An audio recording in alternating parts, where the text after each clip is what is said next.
오늘은 우리 한국 기독교 유튜브 생태계의 중심에 계신 진규선 목사님을 모셨습니다. 네, 감사합니다. 네, 반갑습니다. 진목TV의 진규선 목사님, 진목TV로 아주 유명하실 것 같고 그죠? 소개를 그래도 조금 부탁드려도 될까요? 네. 안녕하세요. 반갑습니다. 진목TV라는 유튜브 채널을 운영하고 있는 진규선 목사입니다. 이렇게 인사 뵙게 돼서 정말 반갑고 또 초대해 주신 우리 김동원 목사님 그리고 이제 한준 목사님 함께 해주셔서 진심으로 감사드립니다. 좋은 대화 나눌 수 있으면 좋겠습니다. 감사합니다. 저희는 진목TV에서는 엄청 작은 유튜브 채널이지만 이제 한국 예수교회 연대 채널이라고 좀 이제 자유로운 분들이 모여서 이제 잡담을 쌓아가고 있는 공간입니다. 그 와중에 이제 건너 이제 연락이 돼가지고 이렇게 같이 또 수다를 할 수 있게 돼서 너무 좋은데요. 그 혹시 목사님 조금 뭐 공부했던 과정이나 뭐 유튜브 어떻게 운영하고 시작하게 된 계기라든지 운영하는 그런 거 조금 소개해주고 시작하면 어떨까요? 네. 제가 처음에 유튜브를 시작하게 된 계기 그리고 이제 제가 공부 관련된 이런 것들이 좀 엮여 있는데요. 제가 2016년에 이제 독일로 건너가서 이제 유학을 시작을 했습니다. 뭐 학교 자체는 스위스에 있었는데 스위스에서 비자가 안 나왔어요. 이제 모든 합법적인 행정 절차가 다 이루어졌음에도 불구하고 스위스에서는 이제 30대 넘은 사람이 목사 한 수도 받았는데 왜 신학을 굳이 공부하겠다고 이까지 건너오느냐. 그러니까 내용이 그거였어. 수상하다. 심지어 와이프도 있고 애도 있네? 너 불법 이민이지라는 말이 적혀 있지는 않았지만 거의 그런 수준으로 리젝을 했고 변호사까지 제가 고용을 했거든요. 유럽에서 변호사까지 고용을 했는데도 불구하고 이제 리젝을 당했죠. 그래서 어떻게 스타트를 했냐 그러면 스위스 제가 이제 바젤에서 이제 원래는 공부를 시작해야 됐는데 민헨이라고 이제 독일 남부에 한 도시가 있어요. 훨씬 더 가까운 다른 도시도 있었지만 독일로 갈 수 있는 다른 루트가 그 한국에 있는 유학원을 이용하는 거였거든요. 그래서 그 유학원을 통해서 민헨이라는 도시에 정착을 하게 됐고 거기서 이제 바젤을 왔다 갔다 하면서 공부를 했습니다. 그렇게 해서 이제 비자도 우회적으로 받았어요. 비자도 어떻게 받았냐면 굉장히 뭐 좀 복잡한데 본래는 이 독일 비자가 안 나오는 거였어요. 왜냐하면 저는 바젤대 소속이니까 스위스대 소속이니까. 그래서 처음에는 리젝을 당했는데 다시 이 문제를 어떻게 해야 되느냐 고민하다가 민헨대 신학과를 찾아가서 교수님한테 사정을 설명드리고 이제 제 지도 교수님 이제 또 추천서 레터를 들고 가서 신원이 확실한 사람입니다. 이렇게 이제 이야기를 하고 이제 그 민헨대 개신교 학장님을 통해서 레터를 받아서 이제 대신에 여기서 너가 이제 방문 연구자로 이제 해야 된다. 연구 방문자구나. 포르슝 베즈허라고 이제 그런 어떤 신분을 받아서 이제 비자 신청을 허가 받고 그 다음에 이제 공부를 이제 민헨에서도 하고 또 바젤에서도 이제 하게 됐죠. 공부는 제가 그렇게 시작을 하게 됐고요.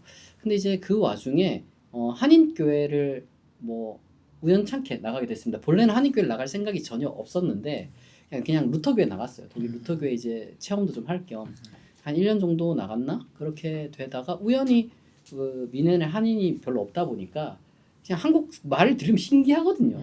그러다가 이제 한국말 들리는 거기랑 저희 애랑 이제 이렇게 어떤 다른 한국인 애랑 이제 대화하다 보니 어떻게 그 전도를 한 거예요, 저한테.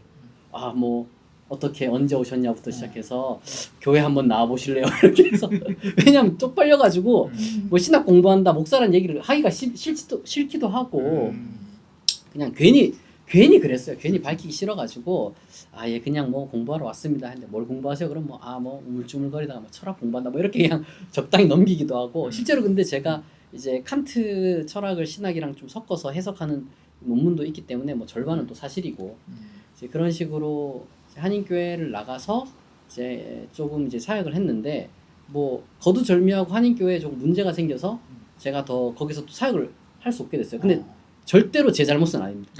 절대 제가 문제 있어서는 아니고 교회에 어떤 사정이 있었어요. 그래서 더 이제 저 같은 부목사를 이렇게 이제 고용하고 저도 거기서 정상적으로 사역할 수 없는 상황 속에서 근데 거기서 어쨌든 유학을 하면서 정말 최소한의 비용으로 제가 살았어요. 그래서 한 월 200만 원 정도 월세랑 보험료 뭐 생활비 여기서 이렇게 하면 사실 돈이 모자라거든요. 월세가 비싸죠. 네, 월세가 100 얼마였지? 근데 그것도 싼 편이에요. 제가 미넨에서 월세 이제 100만 원 조금 넘게 줬다 그러면 사람들이 거기 어디냐 그럴 거야. 왜냐하면 시세의 절반 정도밖에 안 되니까. 제가 살았던 그 어떤 서울보다 좀 비싼 거야? 미넨이 더. 그 케바케인 것 같은데 제가 그 어떤 집에 사느냐에 따라서 결국 서울도 내가 뭐 아, 그쵸, 맞아. 뭐 30평 아파트에 사느냐 아니면은 뭐 이제 원룸에 사느냐에 따라서 다를 텐데 근데 이제 독일은 그 최소 기준이 있어요. 3명이 살면 어느 정도 크기가 보장이 되어야 해요. 그래서 그거 계약서랑 그다음에 이제 그 몇 크바 그 몇 평 되는지 그거를 이제 공무원한테 보여줘야지 그걸 뭐라 그러죠? 우리나라 전입 신고가 가능하게 딱 해줘. 그러니까 전입 신고가 돼야지 그리고 뭐 은행도 만들 수가 있고 뭐 보험도 등록할 수가 있고 이제 다 할 수가 있어요.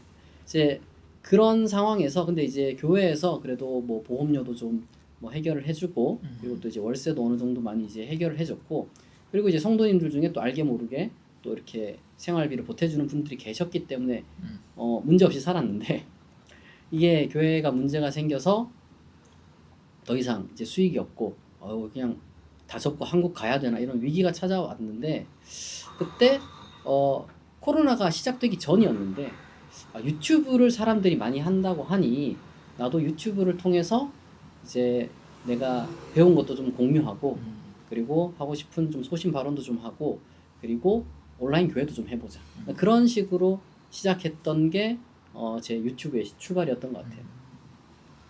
그래서 김규선 목사님과는 독일 가기 전에 그렇죠. 뵌 적이 있습니다. 그 과학과 신학의 대화라고. 맞아. 지금은 뭐 성소수자 이슈, 세습 이슈 뭐 이런 게 많았지만 옛날에는 그 창조과학 과학자 탄압 이슈가 있었어가지고 적어도 신학 대학원 다닐 때 그래서 같이 그 단체 시작할 때 미팅하면서 으쌰으쌰 이렇게 했던 기억이 나고 그 이후에 저는 이제 전임 전도사로 이제 시키는 거 하라는 대로 그 창조 과학회 장로님 수발을 들면서 과신대를 시작하면서 교회에서는 맛있는 거 얻어 먹으면서 성경 공부 너무 좋아요. 약간 이렇게 월급쟁이로 좀 살았고요.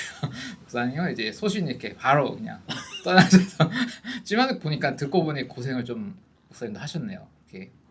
이게 저는 그 선교사님들도 해외 나가서 고생을 많이 하겠지만 사실은 가난한 사람이 뭔가 꿈을 품고 유학을 가도 고생을 굉장히 많이 할 수 있다. 말도 안 통하고요. 일단 여러분 유학 나가면 엘리트들만 갈 것 같아도 이게 막 말 진짜 힘듭니다. 뭐라고 하는지도 못 알아듣겠고 뭐라고 말해야 될지도 모르겠고 영어랑 독일어랑 한국어 세 개 다 섞여가지고 잘 나오지도 않고 거기다가 이제 수업 끝나고 나면 좀 부잣집이라고 해야 될까요? 그런 사람들은 차도 있고요.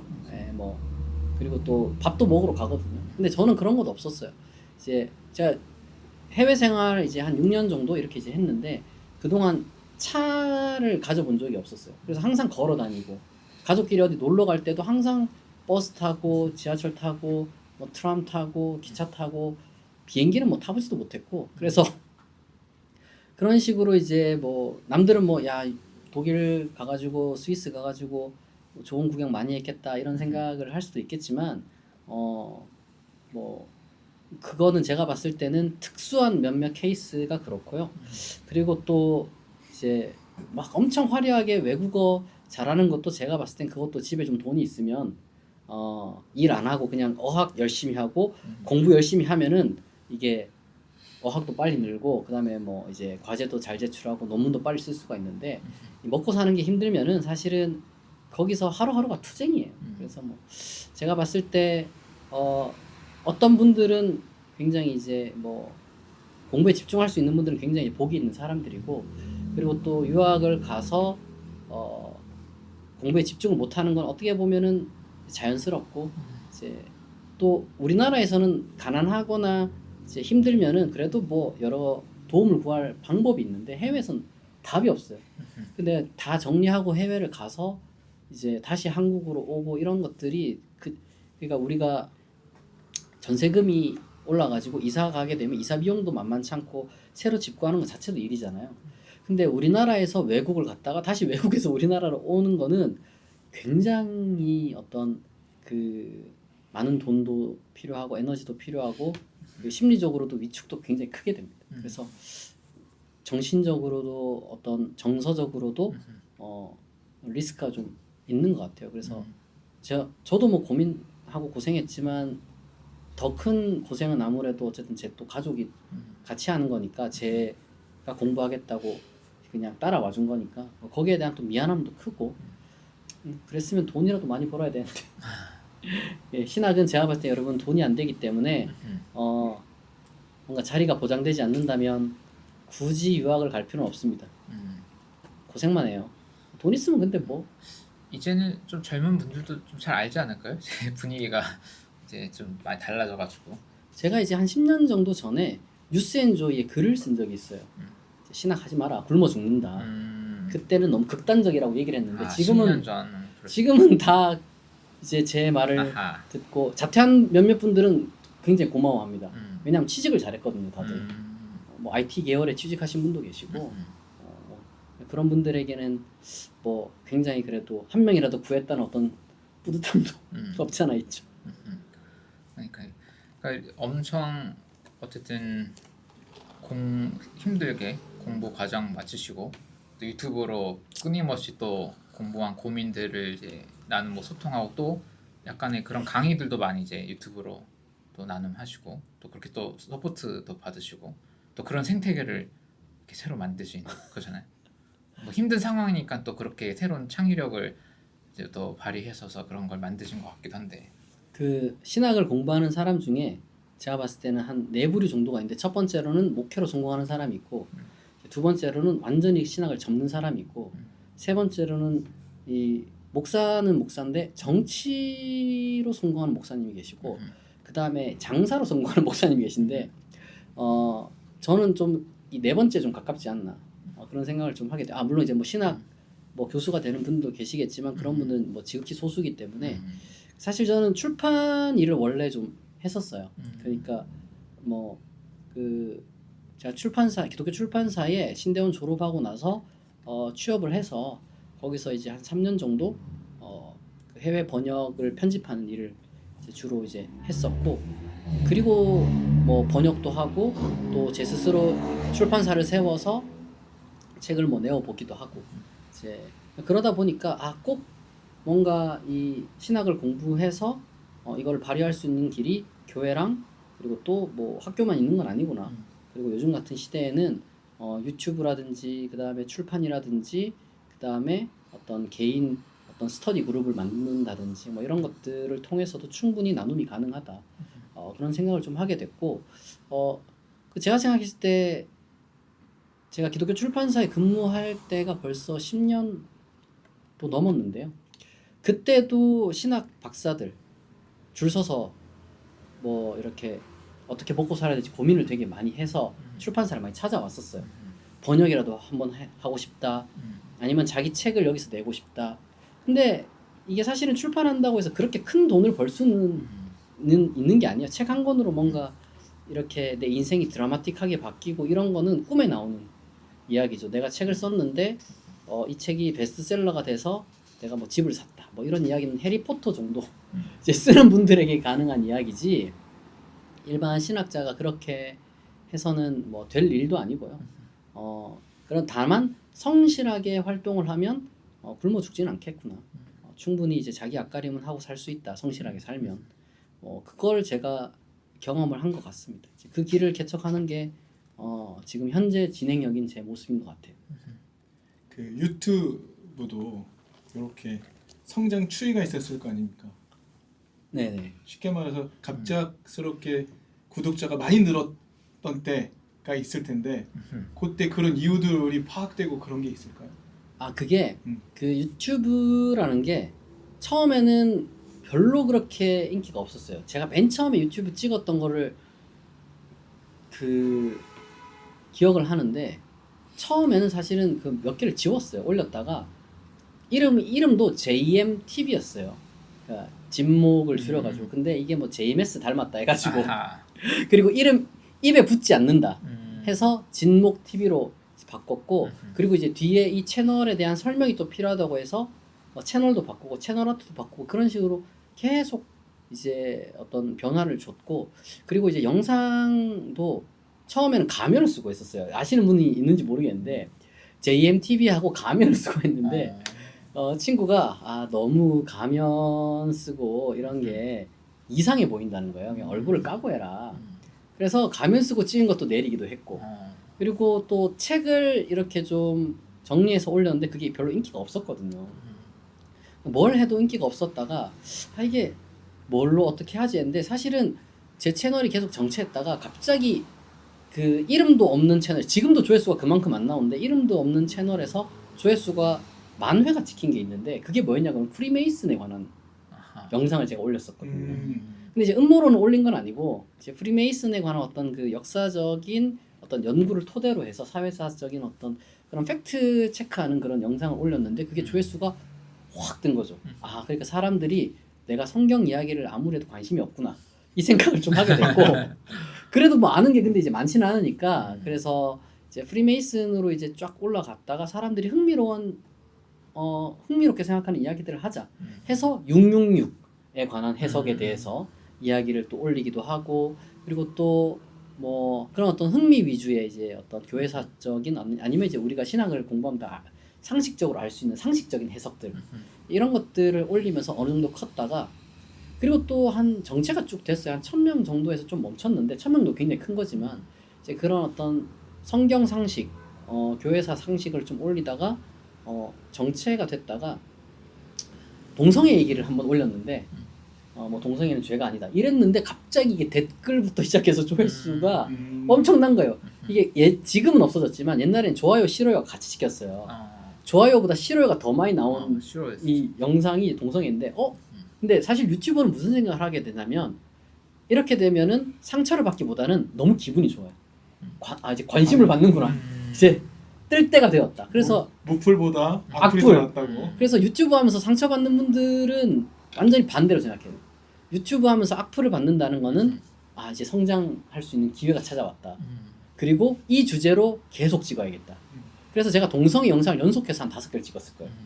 동성애에 관련돼서 이제 왜 동성애에 관한 어떤 구절들을 어떻게 해석해야 될 것이며 실제로 전 세계 교회가 동성애에 관련돼서 어떤 입장을 취하고 있으며 그리고 뭐 전환 치료의 문제점에 대해서 그러니까 이런 것들을 한 5-6개를 이제 올리니까 엄청 수천 명이 갑자기 폭발적으로 이제 늘게 되고 이때부터 그러면은 이제 성경 상식이나 뭐 이런 것보다는 이슈를 좀 접근해야겠다 싶어서 창조과학도 얘기하고 이렇게 이제 하다가 아마 크리티컬은 역사적 예수 관련돼서 올리고 나니까 그때 또 이제 많이 성장을 하게 됐죠. 그런 것들의 어떤 반복들이 이루어지고 라이브 방송을 좀 정기적으로 하다 보니까 그리고 이제 한 5,000명, 6,000명 넘어가다가 사실 작년에 6,000명이었고 지금 이제 10,000명이 된 거 보니까 거의 2배 성장을 이제 갑자기 최근에 더 많이 는 거네요. 그렇죠. 작년에 5,000명, 6,000명 이렇게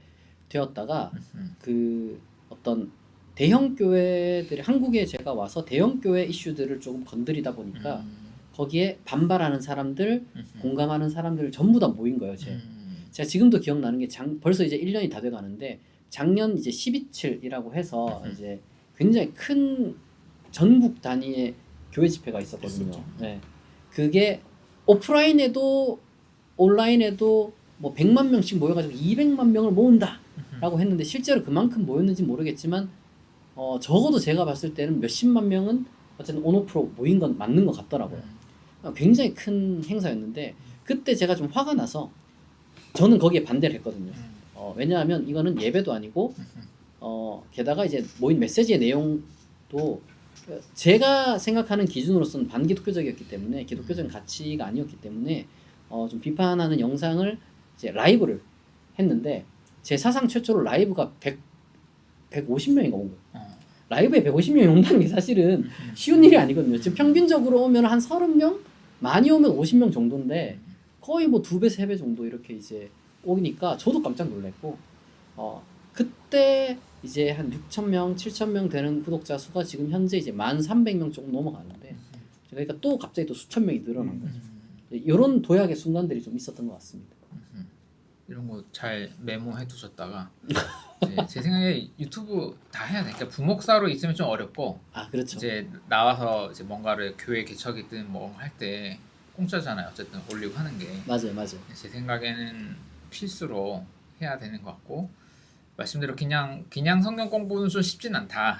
엄청 잘하지 않는데 중간에 이제 일단 스타트는 프리메이슨으로 한번 가시고 뭔가 음모론 네. 다루고 그러니까 제가 보니까 목사님들이나 아니면 신학하시는 분들이 유튜브를 처음 시작할 때 자꾸 이 뭔가 창세기부터 뭔가 다뤄야 되겠다는 압박감 같은 게 있어요. 근데 평신도들은 뭐 1월 1일은 그럴 수도 있겠지만 대다수 평소에 궁금해하는 것들이 있고 그다음에 일반인들도 궁금해하는 것들이 굉장히 많이 있거든요. 예를 들면 예수가 실존 인물이냐, 뭐 프리메이슨도 마찬가지고 그러니까 어떻게 보면 음모론이라는 주제들을 우리가 뭐 나쁘게만 비난할 게 아니라 대신에 음모론이라는 주제를 우리가 잘 다루면은 분명히 대중교육에 효과도 있는 것이고 오해도 많이 풀어줄 수도 있고 그리고 내가 그 어떤 채널 성장한 내가 유튜브 하는 채널의 이제 성장에도 굉장히 큰 도움이 됩니다. 그리고 이제 많은 분들이 착각하는 게 이거는 남들이 다 다뤘으니까 내가 굳이 다룰 필요가 있느냐 이런 생각을 하는데 사실 유튜브는 그런 게 아니에요. 유튜브는 유명하니까 나도 해야 되는 거야. 저 사람이 골든 커버를 불렀으니 내가 부를 필요가 있을까 이러면은 안 되는 거. 저 사람이 불렀지만 내가 더 잘 부를 수 있다 이런 자신감 아니면 내가 저 사람만큼 잘 부를 수는 없으니까 아예 뭐 엉망진창으로 코믹하게 내가 부르겠다. 대세를 어쨌든 잘 타는 게 그 중요하지 않나 그런 생각을 하게 되죠. 요거랑 이제 저 같은 경우에도 코로나 때 시작을 하게 됐는데 저 같은 경우에는 이제 설교를 올려야 돼가지고 스타트를 했고 근데 저도 그런 걸로는 사실 조회수 안 나오죠. 안 나오다가 창조과학 문제 때문에 그걸 좀 올렸는데 그런 게 조회수가 이제 막 몇만에 나가면서 막 가고 창조과학 전 오히려 성소수자 이슈는 그렇게 많이 안 나갔거든요. 저 같은 경우에는 창조과학 많았고 그다음에 어떤 사이비 교회 고민하는 친구가 있어갖고 연락이 와서 제가 좀 알아봐줘서 그걸 올렸는데 그런 거 좀 많았고 지금 뭐 한국교회도 워낙 그냥 제도권 교회도 문제가 많으니까 이제 그런 걸 안 하거든요. 이제 거기나 다 똑같아 생각해가지고 이제 그냥 웬만하면 그냥 어디든 재밌게 다닐 수만 있으면 너무 돈만 많이 뜯기지 않고 막 큰 문제가 아니 지금은 뭐 상관없다 생각하는데 그때는 이제 어쨌든 건너 친구 가족 막 이런 문제였어가지고 그런 거 할 때 됐고 그리고 또 이제 청년분들이 이제 교회를 좀 안 나가게 되는 이유를 이제 본인의 입으로 직접 얘기해주는 영상 했을 때도 이제 그것도 한 6만에 막 이렇게 계속 막 올라가는 게 그러니까 그런 주제에 관심이 많은 거죠. 그러니까 이런 리스트들이 좀 있긴 한 것 같아요. 그래서 이런 거는 제 생각에 반복해도 계속 그렇죠. 보게 되는 주제들이니까 그렇죠. 이런 것과 또 자기가 인기는 없지만 같이 좀 나누고 싶은 그런 걸 잘 섞어가지고 하면은 그래도 조금 이렇게 커넥션을 만들 수 있지 않을까 유튜브를 시작해서 그렇습니다. 근데 이제 목사님도 시작하셔야죠.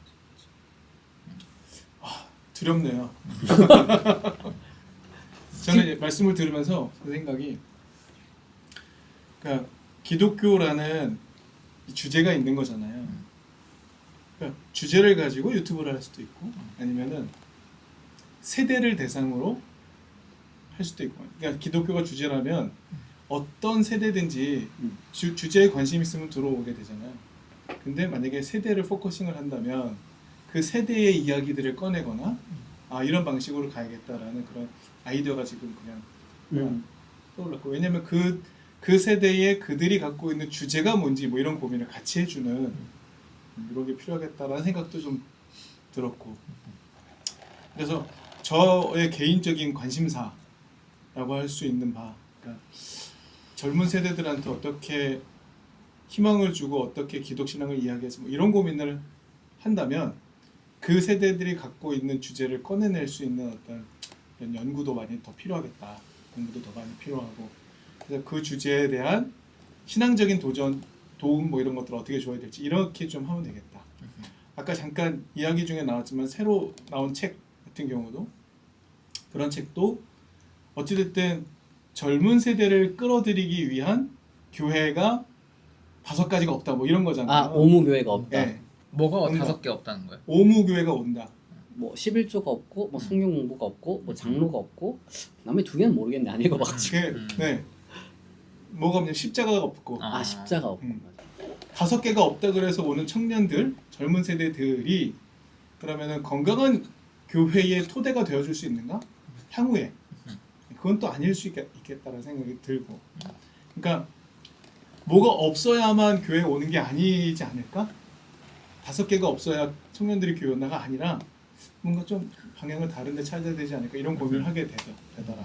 그래서 그런 걸 유튜브 컨텐츠로 만들어야겠다라는 것과 동기부여 받는 것과 그 다음에 그것이 무엇이냐, 그렇죠. 그걸 찾아내는 작업을 더 신중하게 해야겠다.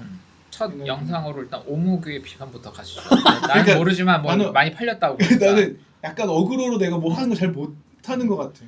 다 못하죠. 근데 그래. 자영업 어쨌든 새롭게 뭘 모임을 이제 스타트를 그렇죠. 하려면 이거부터 전환이 일단 첫 출발인 것 그렇죠. 같긴 해요. 제가 맞아, 용기. 그 생각을 하는데 그 누구죠? 그 추성훈이라는 그 파이터가 있는데 그분이 요즘 무슨 박나래급으로 분장을 하고 유튜브를 엄청 찍더라고요.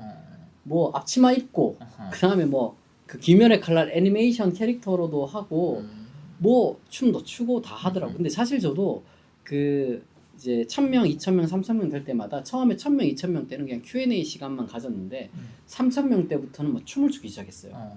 3000명 구독자 기념으로 깡을 추고 비 그리고 뭐 딱 5000명 때인가 그때는 누가 목사님 제로2를 쳐주세요 이러는 거예요. 제로2인가 코카인인가 뭐 있어요 그거를. 아, 그래요? 난 그게 뭔지도 몰랐는데 음원을 누가 보내준 거야 나한테 메일로. 그래가지고 그 보니까 여자 애니메이션 캐릭터가 이렇게 가지고 예쁘게 춤추는 건데 그걸 나보고 해달라는 거야. 해줬지 그냥. 해주고 그리고 또 뭐지 코카인 댄스라고 있어요. 아주 그냥 뭐 아주 섹시하면서도 이렇게 추는데 근데 내가 그걸 추기가 좀 그렇잖아요. 근데 쳐달라니까 쳐주는 거지. 사실은 그렇게 함으로써 아이들이 뭐 청년들이 뭐 청년들뿐만 아니라 근데 아저씨들도 좋아하는 것 같던데 아줌마 아저씨들도 좋아하는 것 같은데 뭔가 이제 좀 목사님들이랑 이렇게 대화할 때 항상 상하관계로 접근했는데 요즘은 반대로 오히려 우리가 그 사람들을 즐겁게 해주는 어떤 피에로가 되어주는 게 시작이 아닌가. 좀 뭐랄까 왜냐하면 사는 게 많이 힘들고 그러니까 보니까 자극적인 걸 많이 좋아해요. 그래서 처음에는 제가 혼도 많이 냈어요. 도파민 중독에서 벗어나야 된다. 그리고 보니까 나도 또 꼰대 같은 설교를 하고 있더라고요. 어차피 너희들이 틱톡에서 놀고 인스타그램 릴스에서 놀고 쇼츠에서 놀 거면 나도 거기에 같이 놀아주겠다. 뭐 분석을 하기보다는 나도 챌린지하고 뭐 그렇게 접근하면서 좀 진입 장벽을 낮추는 것도 하나의 방법인 것 같아요. 뭐 국회의원도 보니까 춤도 추고 선거 때 되면은 뭐 이제 그 정도 다 하는데 우리가 뭐 성육신이 저는 뭐 별거 아니라고 생각해요. 같이 애들이랑 뭐 같이 맛있는 거 먹고 같이 보러 다니고 그리고 애들을 위해서 망가져주고 뭐 그러면 되지 않을까. 유튜브가 그러기에 참 좋습니다. 너무 이제 목산 이미지에 갇혀 있지 말고 이제 조금 나와서 성육신적인 태도로 코드를 좀 맞춰볼 필요가 있는데 근데 이게 어려운 게 목사님 뭐 유학 가셔서 뭐 그럴 수 있겠지만 제도권 교회 이제 그 뭐랄까요 부업이 아니고 이제 취업을 당해서 거기 코드에 맞추게 훈련을 몇 년을 받으면은 그런 감각 능력이 좀 사라져요. 어쨌든 자기 색깔을 지워야 되고 설교도 저도 처음에 튀면 안 된다는 이제 친구들 조언 되게 그렇지. 많이 듣거든요. 그렇죠. 그 위에 목사님보다 잘하면 큰일 난다, 그렇죠, 잘린다 이러면서 공부도 저도 지적 많이 받았어요. 공부 너무 하면 안 된다. 그렇죠. 거기 목사님들한테. 그러니까 이게 되게 그래서 어디 가도 무색무취하게 어디든 잘 어울릴 수 있는 그런 회색 캐릭터로 만들어져야만 잘 살아남을 수 있고 거기에 이제 정치력이 있는 분들이 담임 목회 자료로 갈 수 있는 약간 그런 코스로 들어가서 이렇게 자기가 새로운 뭐 어디 누구 성유신 태도를 자기가 좀 변화를 해갖고 어디 간다거나 체질을 바꾼다거나 좀 앞장서서 유튜브를 찍는가 홍보를 스스로 한다거나 이런 게 되게 어려운 거예요. 체질적으로 그게 좀 안타까운 것 같아요. 근데 저는 오히려 그 두 가지 길이 다 있다. 그러니까 제도권 내에서 성공하는 게 나쁘다고 생각하진 않거든요. 왜냐하면 대다수는 다 제도권에서 성공을 하고 싶어 하죠. 그러니까 대기업 들어가고 싶어 하는 것처럼 목사들도 신학생들도 다 대형 교회에서 이렇게 이제 자리를 잘 잡아서 거기서 뭐 다른 더 좋은 곳으로 청빙을 받든 아니면은 뭐 개척을 하더라도 사실 개척이라기보다는 대형 교회에서 이제 좀 떼어주는 거죠. 이렇게 이제 프랜차이즈까지는 아니더라도 이제 그런 식으로 할 거면은 사실은 내가 그거를 원한다. 그러면 철저하게 거기에 맞게 하는 게 직업 윤리에 맞다. 저는 뭐 목사라는 어떤 그 직업 일을 이제 생각했을 때 내가 제도권에서 뭔가를 개혁하겠다? 나는 그거는 오히려 직업 윤리에 좀 반한다고 생각해요. 월급 주시는 분들은 말 들어야지 사실은. 왜냐면 내가 내 돈 주고 이거를 개척한 게 아닌데 이제 성도님들이나 담임 목사가 원하는 걸 해주는 게 저는 맞다고 생각을 해요. 그게 직업 윤리고 그런 의미에서 사실은 제도권 개혁은 약간 판타지가 맞다고 생각을 하고요. 있을 수 없는 일이죠. 네. 그래서 거기에서 남아서 내가 뭔가 새로운 걸 시도해 보겠다 하시는 분들은 유감이지만 그거는 내가 마치 카카오에 입사를 했는데 뭐 이제 카카오톡을 비판하는 그런 뭐 있을 수 없는 일이죠. 그거는 뭐 비판을 할 수 있는데 뭐 변화 가능성 한 요 정도 아주 작게 그냥 그 안에서 살짝 그렇죠. 카카오톡이라는 것 자체를 없애야 합니다라고 하는 것만큼이나 의미가 없는 카카오톡을 더 잘 개선시키는 거랑 이제 새로운 변화를 이제 주는 거랑 완전히 다르기 때문에 제가 봤을 때 그 제도권 내에서는 불가능하다라고 생각을 들고 이게 사람이라는 게 몸담고 있는 데가 어디냐에 따라서 그러니까 공부랑 달라요. 내가 아무리 공부를 열심히 해봤자 내가 몸담고 있는 곳이 어디인지에 따라서 그 공부의 한계가 명확하거든요. 근데 사실은 공부가 다가 아니거든요. 신학 공부가 다가 아니라 이 목회나 아니면 어떤 살아가는 어떤 기독교라는 그 그릇이라는 건 굉장히 크기 때문에 제 경험상 이건 제 경험이지만 학교에 있는 친구들은 절대로 그 학교 이상의 걸 뭐 대단한 걸 생각할 수가 없어요. 그리고 제도권 교회에 있는 친구들이래. 하여튼 그 목사님들은 절대로 제도권 교회 그 이상의 뭔가를 생각해낼 수가 없어요. 적어도 개척을 하는 분들이 보수적이든 진보적이든 어쨌거나 이 학교와 제도권 교회를 조금은 벗어나서 생각할 수가 있고 그리고 제가 봤을 때는 이 보수적인 신앙에 또 갇혀 있으면은 이 소위 말해서 더 넓은 이 진짜 우리가 살아가는 현실 세계에 대한 이해를 이제 아무래도 하는데 한계가 있죠. 왜냐하면 예수 천당 불신 지옥에 갇혀 있고 이제 오직 성경, 오직 오직 하나님께 영광, 오직 예수, 오직 믿음 이런 어떤 것에만 갇혀 있다 보면 전반적으로 소통이 굉장히 제한적입니다. 그래서 어떤 친구들 입장에서는 오직 예수가 문제가 아니라 예수 자체가 그냥 얘네들한테는 뭐 아주 뭐랄까요 이제 뭐 그냥 사생하고 그리고 뭐 이상한 어떤 그 사이비 교주고 이런 입장일 것이고 그리고 또 이제 구약 성경에 나타나는 야훼는 뭐 요즘 애들 하는 말로 따지면 뭐 사막 잡신인데 그걸 뭐 진지하게 이야기한다는 것 자체가 좀 이 접근성이 다르죠. 근데 이제 적어도 그런 학교 있으면 이 사막 잡신이란 언어 자체를 쓸 수가 없잖아요. 논문 쓰는데 사막 잡신 이런 걸 쓸 수가 없어요. 근데 이제 뭐 좀 리버럴한 분들은 쓸 수도 있다고는 이야기는 하지만 그게 사회적인 의미로 쓰는 건 아니죠. 사막 잡신이라는 얘기는 우리가 관심 가질 필요 없다는 얘기인데 논문 쓰는 사람들은 그게 내 인생 전부거든요. 그러니까 이제 이 갭 차이가 너무 크기 때문에 어떤 말씀하신 어떤 개성이라든지 어떤 새로운 도전이라든지 이런 거는 내가 학교에 있으면은 불가능하다.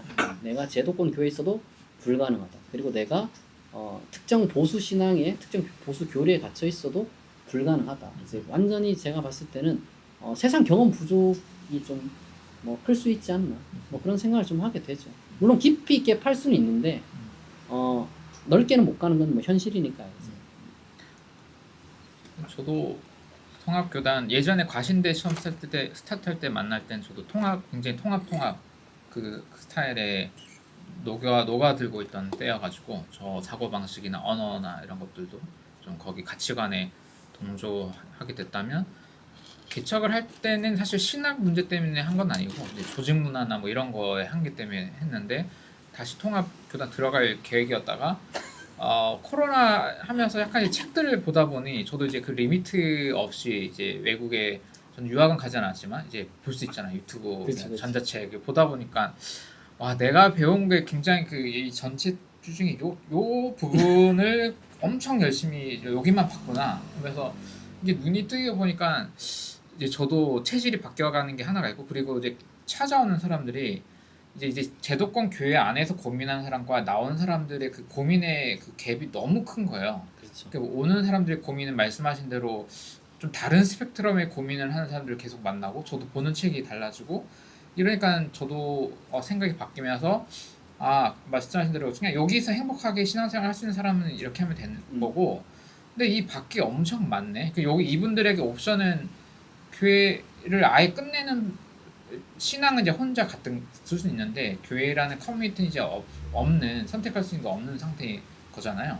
저도 이제 목사라는 이름을 계속 쓸 때 다시 장로교로 소속 지금 이제 무임 말고 다시 들어가야 되냐 이제 좀 컨트롤도 받으면서 아니면 나도 모르겠다 이렇게 새롭게 막 뭔가 네트워크 아예 목사님들 교회 네트워크 새로 만들어 볼까 이제 이 고민을 하다가 한번 더 가보자 약간 지금 이런 상황이 된 건데 그러니까 이제 같은 교회라는 말을 쓰지만 요 니즈와 질문과 고민이 다른 이분들과 어떻게 또 새로운 모임들을 만들어 갈 수 있을까 거기에 대한 이제 아직 질문을 가지고 저도 실험하는 단계거든요. 근데 이제 진기선 목사님도 만나게 된 게 이런 여러 과정을 지나서 또 비슷한 방식의 뭔가 교회를 고민하고 있어서 그러니까 이 와중에도 우리가 교회를 계속 고민하면서 뭔가 해보려고 하는 이유는 뭘까? 그리고 어떤 고민과 방향성을 가지고 쭉 해 나가고 있는지 그런 것도 이제 얘기 나누면 좋을 것 같습니다.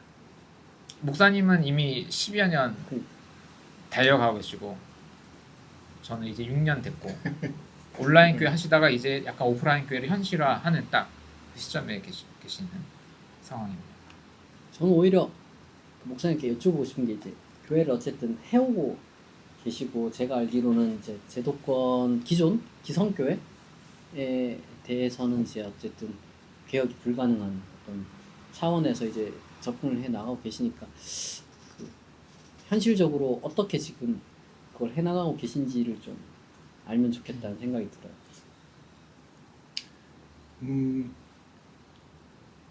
교회 처음 시작할 때 저희 그 이든 교회 처음 시작할 때의 출발은 굉장히 순진했죠.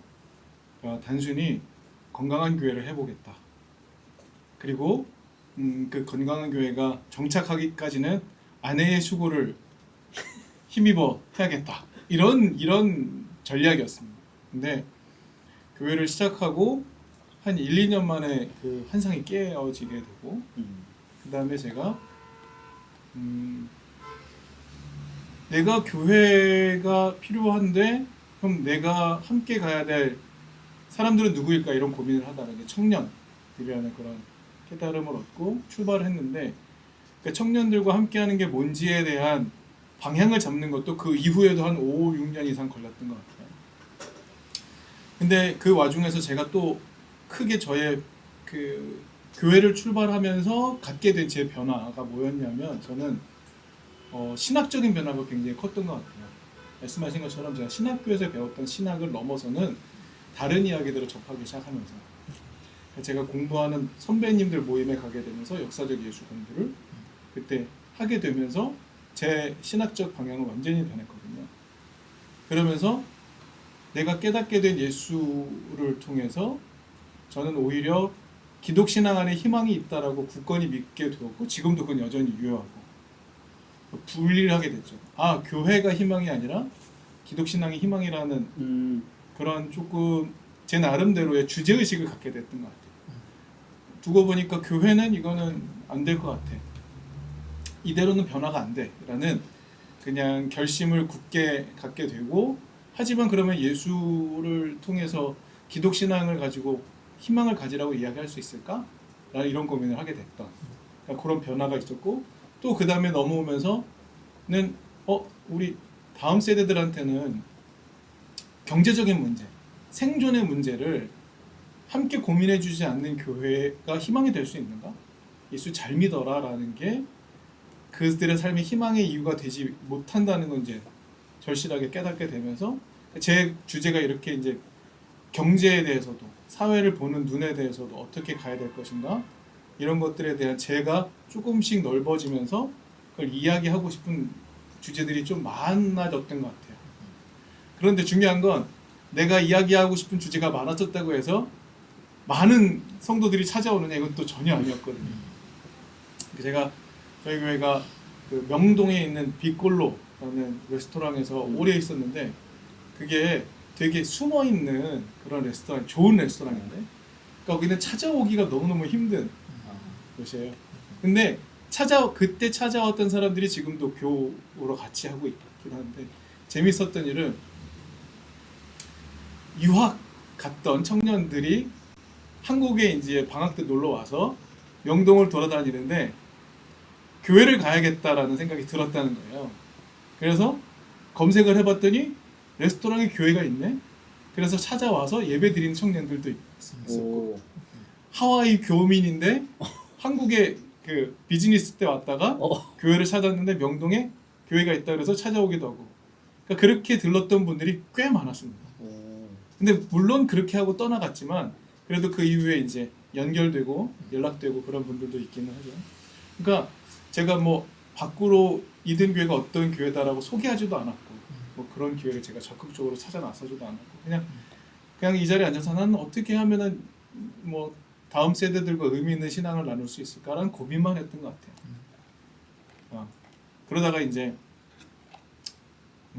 제가 이제 갖고 있는 고민은 몇 번 말씀드렸지만 저는 그 펍에 대한 저의 고민이 깊은 고민이 있거든요. 그런 고민을 이제 정돈하게 되고 가야겠다라고 했던 게 2019년 말. 그리고 출발해야지라고 거의 이 출발하려고 했는데 코로나가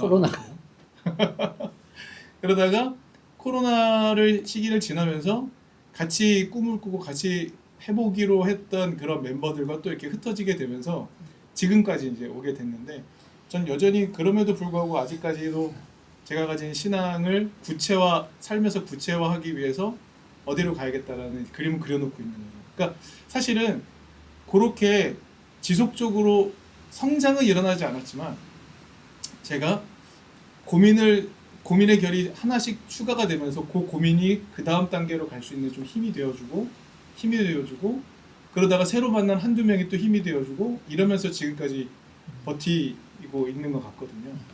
그래서 저 개인적인 역량을 봤을 때 저는 막뭐 성장을 시키거나 이런 쪽에는 저는 거의 능력이 없는 사람이라고 생각을 해요. 개인적으로. 하지만 내가 해보고 싶어서 하는 걸 하고 있구나라는 생각을 하니까 최소한 그게 버틸 힘이 되어주는 것 같다는 깨달음은 있거든요. 그러니까 내가 꿈을 잃어버리면 내가 뭔가를 하고 싶다는 걸 잃어버리면 그 순간에 이제 나는 접어야겠다는 생각을 하게 되고 그러다 보니 지금까지 이 고민이 기존 교회의 어떤 전형적인 성장 방식이나 그런 신학적 방식과는 상당히 많은 다른 결로 이렇게 오게 됐다라는 생각이 들거든요. 그러니까 저는 어찌됐든 버틴 결과로서 지금 제가 있는 거니까 제가 어떤 뭐 세련된 생각이든지 어떤 전략이든지 이것 때문에 여태까지 있었던 게 아닌 것 같아요. 저는 그냥 제 고민을 그냥 저 혼자 고민하다가 이렇게 해야 되지 않을까 이 고민이 이제 하나 둘씩 붙으면서 저를 여태까지 그냥 버티게 해줬다. 이런 상황을 하다 보니까 내가 뭐랄까요 유튜브나 이런 데서 무능한 이유도 알겠고 나는 그렇게 버텼구나 라는 생각을 또 질문을 듣고 나니까 좀 정돈하게 되는 것 같네요. 이런 고민 충분히 유튜브에서 같이 소통할 수 있는 이야기들 같고 또 만나는 청년들 같이 또 이렇게 대화하고 이런 것들 하면은 공감을 좀 많이 할 것 같은데. 저는 우리 김동환 목사님, 진규선 목사님 유튜브도 보고 대화도 나누고 하면서 제가 갖는 고민은 뭐냐면 저는 우리 두 분들하고 얘기 나눌 때 재밌거든요. 왜냐면 저도 고민하는 바니까. 근데 내가 고민한 이거를 교회로 가져갔을 때는 대화가 안 돼요. 그런 걸 많이 느끼거든요. 그러면 교우들에게 필요한 신앙적인 단계는 어디지? 이걸 정하는 게 사실은 어렵더라고요. 근데 사실 지금 교회에 있는 교우들보다도 교회 밖에 있는 사람들에게 기독신앙을 말하려면 조금 더 쉬워져야 되고 라는 그런 데 대한 고민이 있어요. 그래서 제가 아까 잠깐 말씀드린 것처럼 제가 역사적 예수 공부와 그 다음 단계 공부를 계속 나가면서 저희 교우들과는 좀 어느 정도 나누다 보니 주일에 짧은 시간에 만나서 이야기할 때 전제가 되는 그런 기본적인 이해가 있잖아요. 이 이해가 이 정도 높아져 있는 것 같긴 해요. 제가 높다 낮다로 표현할 수 없지만 이 정도 돼 있는 것 같아요. 그런데 교회를 처음 찾아오거나 밖에서 누굴 만나거나 할 때는 처음 단계부터 출발을 해야 되는 그런 걸 경험하다 보니까 제가 처음에는 그게 내가 이 얘기를 다시 꺼내야 돼? 라는 생각이 들었다가 제가 깨달음을 얻은 게 이 얘기부터 필요한 분들이 많구나 아직도. 이런 생각을 하게 되니까 내 언어를 어떻게, 내 신학을 어떻게, 내 표현을 어떻게 해야 될지에 대해 또 고민이 생기는 것 같아요. 어떻게 쉬우면서도 바르면서도 다르면서도 해야 될까, 이런 고민들이 또 생기게 되는. 네.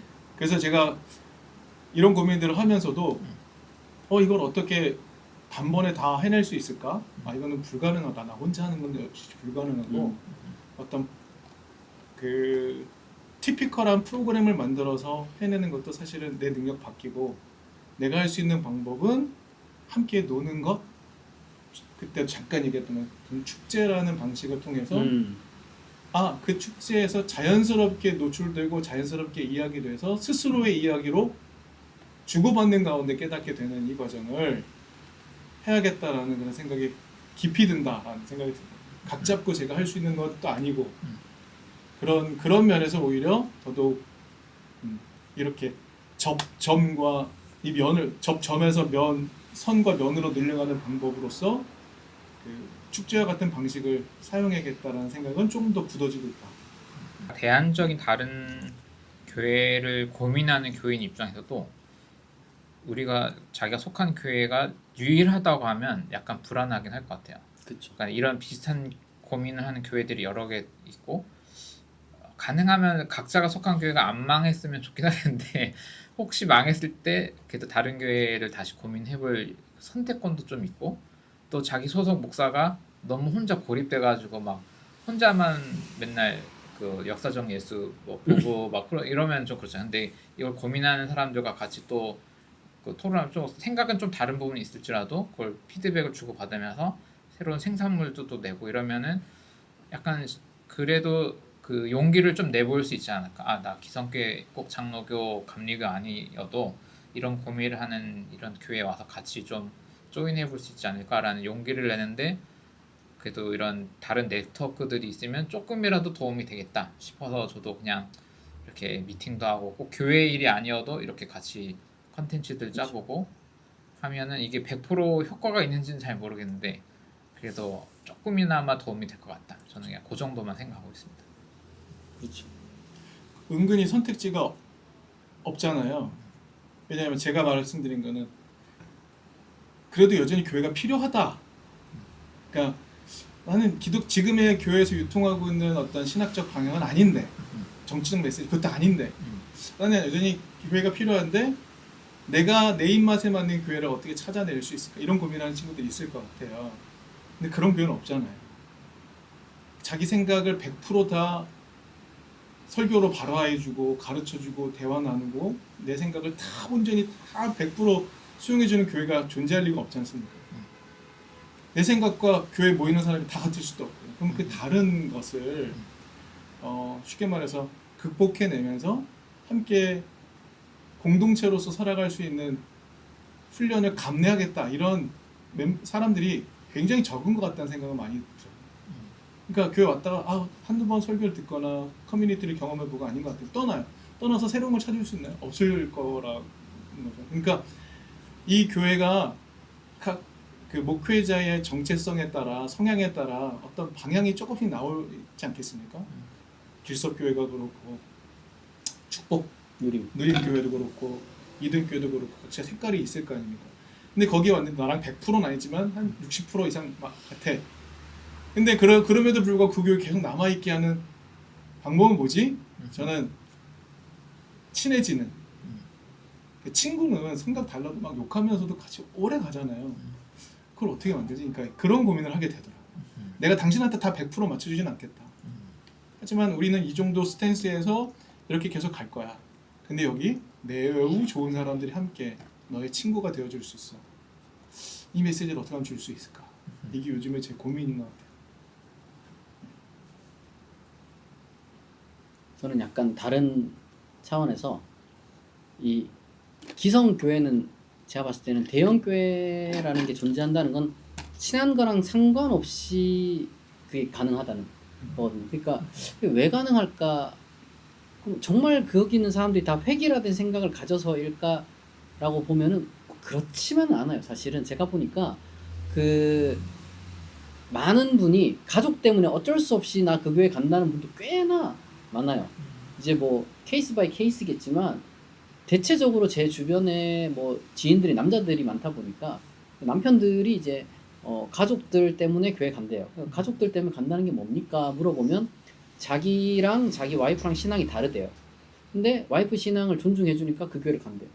그리고 둘 다 신앙이 별로 그렇게 중요하진 않은데 애가 주일학교를 너무 좋아하니까 또 그 교회를 데려간대요. 그러니까 자기도 본인들도 이제 출석을 할 수밖에 없는 거고. 이제 어떻게 생각하면은 교회가 주는 서비스가 있기 때문에 그렇죠. 그런 서비스를 즐기러 가는 거지 무언가 숭고한 그런 걸로 다니는 분들만은 있는 건 아니다. 근데 다르게 생각하면 이제 제가 이제 틀에서 나와서 이제 새롭게 우리가 이제 새로운 세상을 더 넓게 갈 수가 있다라고 하지만 이게 조금은 이런 부분에 있어서도 우리가 기존 기성교회에 뭔가 배울 건 있다. 그런 생각을 좀 하게 되죠. 그러니까 우리는 진짜 서비스를 주는가? 이제 저는 공동체 역할이 한 두 가지 정도가 있다고 생각하는데 하나는 지금 뭐 말씀드린 것처럼 서비스를 주는 거고 그리고 다른 하나는 이제 공동체 자체가 가지고 있는 어떤 하나의 그 힘이겠죠. 뭐 같이 친한 것도 있을 수가 있고 그러니까 내가 여기 왔음으로 인해서 그냥 그 자체가 행복하고 힐링이 되고 평안하고 또 즐겁고 그리고 또 우리가 힘을 합쳐가지고 또 사회에 좋은 일도 하고 봉사도 하고 이제 또 뭐랄까 불의에 좀 저항도 하고 그런 것들도 할 수 있겠지만 1차적으로는 여기 오는 분들이 이제 동등하게 내가 뭔가 이제 헌신도 하고 이제 교류도 하기보다는 약간은 조금 내가 서비스를 받고 싶다 그런 생각이 분명히 있을 텐데 그분들이 만족할 만한 서비스를 과연 이 새로운 이 교회가 줄 수 있느냐 아니면 새로운 기독교 가치를 가진 어떤 사람들이 모여서 무언가 운동을 하는데 그 운동이 서비스의 성격이 너무 좀 없지 않냐. 그러니까 그 제가 이제 저항을 우리가 많이 했어요. 사실은 왜냐하면 기존 교회가 잘못됐습니다. 뭐 또 최근에 요즘 저희 이제 개신교 주요 교단들이 총회를 뭐 끝낸 데도 있고 이제 상당히 진행 중인 곳도 있는데 뭐 저희 교단 같은 경우는 여성 안수를 아직도 안 주고 있어요. 21세기에 아직도 이런 꽉 막힌 교단들이 있는데 저는 뭐 근데 개인적으로 가톨릭부터 안 하고 있는데 이게 뭐 바뀔까 이런 생각이 좀 들긴 하는데 세계에서 제일 큰 데부터 안 주니까 근데 뭐 개신교는 전 책임이 좀 두 배로 생각하는 게 가톨릭이 문제가 있다라고 해서 나온 게 뭐 우리 어쨌든 개신교니까 책임이 두 배라고 생각을 하는데 뭐 저희 교단 같은 경우는 아직 그런 문제가 있다 보니까 저희 교단은 새로운 어떤 운동을 하시는 분들이 항상 뭔가 비판만 해요. 이 권위주의적인 거 잘못됐다, 반지성주의적인 거 잘못됐다, 그 다음에 반인권적인 거 잘못됐다, 이제 성차별적인 거 잘못됐다. 그 잘못된 얘기만 자꾸 하다 보니까 사실은 좀 여기 이 교회나 이제 이 성도가 되는 분들은 서비스를 받는 게 아니라 너도 같이 빨리 나가서 싸우자 이렇게 되니까 피곤한 거야. 나도 세상에서 힘들고 근데 저쪽 교회는 싸우기도 하지만 싸우는 것도 하나의 즐거움이 되는 거야. 그 저희 동네 앞에 가끔씩 이렇게 시위를 하시는 분들이 있는데 뭐 용산에 비해서는 아무것도 아니겠지만 가끔씩 뭐 이제 막 시위를 막 해요. 근데 시위가 보니까 이 사람들한테는 시위도 축제예요. 근데 우리는 축제도 저항이야. 그러니까 재미가 없는 거야. 지치고 힘 빠지고 그래서 조금은 뭔가 서비스를 좀 주는 그런 게 좀 있어야. 그러니까 제가 아까 얘기했던 것처럼 목사님 뭐 춤 춰주세요 그러면 춤도 춰주고 목사님 뭐 이제 어떤 친구는 최근에 나한테 귀멸의 칼날로 설교해 주세요 그래요. 그래서 귀멸의 칼날로 어떻게 설교를 하나 했는데 근데 듣다 보니까 그 요즘 유튜버 중에 뭐 침착맨인가 그 보니까 그분이 원래 만화 작가인데 이말년. 그걸 맞아요. 이말년 시리즈 그 저도 옛날에 재밌게 봤는데 그분이 보니까 그 삼국지 그리고 또 진격의 거인인가 그 애니메이션인데 뭐 이런 걸로 혼자 막 이렇게 해설을 하면서 풀이를 이제 하더라고요. 그거를 보고 재밌게 꼭 성경으로 설교를 하고 성경으로만 기독교 가치를 설명할 수 있느냐? 왜냐하면 기독교가 보편적인 하나님의 진리면 그런 사람들 예술 작가들을 통해서 대중 작가들을 통해서도 뭔가 우리가 동일하게 기독교적 가치를 얻을 수 있는 거 아니냐? 뭐 그런 얘기를 제가 하는 걸 들었는데 아 그래? 그럼 내가 기회가 되면 귀멸의 칼날로 한번 설교를 하겠다. 또 어떤 분은 K-팝 데몬 헌터스를 보고 나서 저한테 그 목사님 K-팝 데몬 헌터스가 정말 영성이 깊습니다. 이러는 거예요. 그럼 뭐 애들 보라고 만든 만화 아니에요? 그러니까 이분도 나이가 이제 한 50이 다 돼가는데 자기는 그걸 보고 은혜를 받아서 3번 봤다는 거예요. 그 보니까 기독교인들이 한 명도 안 나와요. 다 보니까 약간 무속 신앙을 이제 K-팝으로 좀 이렇게 승화를 뭐 적절하게 믹스를 해서 좀 가볍게 이렇게 다룬 것 같은데, 근데 제가 그걸 보면서 느낀 거는 뭐 기독교적으로 설명을 해달라기보다는 그 재밌게 잘 이렇게 서비스를 받고 싶은 거예요.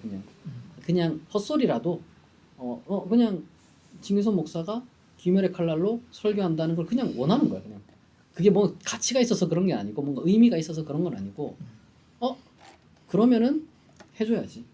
그런 식으로 좀 그러니까 우리가 뭔가 세상을 바꿔야 되고 막 이런 것보다는 지금 당장 이 한 사람이 원하는 거에 내가 좀 집중을 좀 하는 게 서비스고, 그리고 이러다 보면은 이제 이 사람이 백날 천날 요구하진 않거든요. 이제 근데 이제 그런 한두 개 요구들에 좀 한 사람 소중하게 여기고 이제 그렇게 좀 접근하는 게 맞지 않나. 뭐 예전에 제가 그 옥태견이라는 가수가 있거든요. 근데 그 옥태견이란 가수가 그 곰하트라는 거를 팬한테 요청을 받았대요. 곰하트 뭐 하트를 이렇게 하는 건가 이제 어쨌든 처음에는 약간 좀 쑥스러워가지고 이걸 해야 되나 말아야 되나 우물쭈물했는데 그 팬이 뭐라고 했냐, 그럼 오빠 이거 유료 서비스예요 이랬다는 거예요. 그리고 나서 자기가 야 이거 해주는 게 뭐라고, 나 돈 받는데. 그 프로 정신을 갖고 뭐 곰하트뿐만 아니라 해줄 수 있는 거 다 해준다.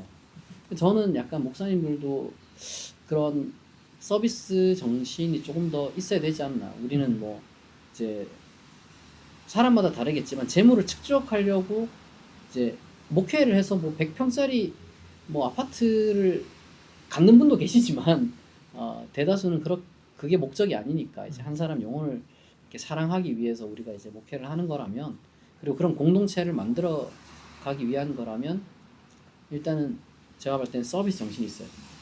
근데 사실 기존 교회 서비스 정신이 되게 난 대단하다고 생각하는 게 설교나 찬양인도 이런 거 보게 되면 100% 이거는 그 사람들 원하는 이야기를 그냥 들려주는 거거든요.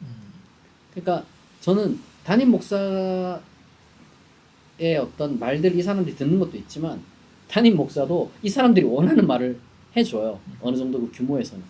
서로 뭐 눈치 게임 하는 거죠. 뭐. 건강해 보이진 않지만 그러나 새로운 기독교의 어떤 그 목적을 갖고 연대를 하는 사람들이 가져야 될 중요한 그 뭐랄까 그런 것 중에 하나가 진짜 한 사람을 소중히 여긴다면 그 사람을 위해서 내가 물론 이제 절제를 해야겠죠. 이제 내가 뭐 24시간 그 사람 한 사람을 위해서 뭐 사는 건 아니니까. 그러나 최소한 뭐 이제 일주일에 한 번 정도, 1시간 정도 뭐 그 정도만큼은 몇 명 모이지도 않을 때는 그렇게 해줘도 되지 않을까. 뭐 그런 생각을 하게 되는 부분이 좀 뭐 없지 않아 있습니다. 네. 교회 준비 과정 혹시 어떻게 되고 있습니까? 저는 공유 가능하십니까? 가능하죠. 뭐. 네네. 왜냐하면 대단한 게 없기 때문에. 지금 현재 온라인 모임을 이제 2019년부터 6년 정도 이제 오고 있고요. 그래서 그냥 저희가 네이버 밴드를 이제 폐쇄형으로 이렇게 공유를 하고 있어요. 그래서 뭐 가입해서 이제 하신 분들은 한 60분 정도가 되긴 하는데 실제로 막 열정적으로 활동하시는 분 한 20분 정도 이제 되어 있고, 그리고 제가 뭐 온라인으로만 이렇게 하다가 오프라인으로 좀 전환해야 되겠다고 생각한 게 일단은 그 지금 말씀드린 것처럼 서비스는 제가 1대1로 다 하니까 가능을 해요. 뭐 대체적으로 제가 하는 게 이제 1대1로 웹 밖에서 만나고 아니면은 뭐 전화 통화를 하고 아니면은 뭐 궁금한 거 있으면은 뭐 답변해주고 뭐 그리고 또 뭐 설교도 이제 뭐 온라인으로 요즘 다 보니까 다 가능하거든요. 그리고 이제 기도 모임 같은 경우도 줌으로도 하고 다 문제는 없는데 공동체가 구성이 안 되니까 일단은 기존에 있는 이분들도 힘을 많이 잃어가요. 그러니까 이제 공동체가 있음으로 인해서 얻는 큰 유익이 있는 것 같아요. 그냥 사람이 많이 모여 있으니 적어도 외롭지도 않고, 가족이랑 친구랑 좀 다른 게 교회 모임은 그 조금 신앙적인 걸 충족시켜 주는 거는 이제 가정 내에서는 좀 힘든 부분이 없지 않아 있어요. 아무래도 왜냐하면 계속 같이 살고 있는 사람들끼리 생각의 한계라는 게 있을 수밖에 없고, 그리고 또 무언가 이제 좀 이 예배라든지 아니면 찬양이라든지 아니면 그냥 기성교회에서 문화적으로 즐겨왔던 것들을 또 못 누리니까 거기에 대한 아쉬움도 분명히 있고, 이제 그리고 또 저도 무언가 좀 사회적으로 이 빛과 소금이 되는 역할을 좀 더 하고 싶은데, 이게 뭉쳐서 힘이 좀 있어야지 이제 한 사람이라도 더 도울 수가 있지, 이게 다 따로따로 있으니까 잘 누구 한 명 돕는 게 굉장히 어려워요. 그래서 고민하다가 이게 온라인으로는 적어도 좀 한계가 있다. 온라인을 포기하진 않겠지만 온라인과 오프라인 두 개 다 있는 게 요즘 시대에 오히려 맞겠다. 양자택일이 아니라 그러니까 저는 오프라인만 하는 사람들은 온라인을 꼭 하라고 말씀드리고 싶고, 온라인만 하는 사람은 많지는 않겠지만 오프라인 없이 온라인만으로는 저는 이만큼 뭐 10년 이상 지속은 못할 것 같아요. 솔직히 말해서. 이 사람, 왜냐하면 한 사람 한 사람 나랑만 만나다 보니까 새로울 게 없어요. 어차피 나도 내가 발전하는데도 한계가 있고 이제 내가 할 수 있는 것도 한계가 있고, 그래서 이제 오프라인 결정을 올해 내려서 공간들을 일단 열심히 알아보고 있고요. 지금 후보에 오른 공간은 청량리역 근처에 있습니다. 제가 기도 엄청 했는데 그 기도를 뭘 했냐 그러면 하나님 KTX 근처, 왜냐하면 어디 역세권 KTX 근처를 기도했는데 희한하게 이제 한 3군데 정도 연락이 왔는데 3군데 다 청량역 근처예요. 다 독립적으로 연락이 왔는데도. 그래서 3군데를 다 지금 둘러본 상태고, 작게 좀 시작을 해서 20명 정도가 함께 예배 드릴 수 있는 공간이면 좋겠다. 그런 계획을 갖고, 제 목표는 그렇습니다. 제 목표는 지금 평균 출석 20명을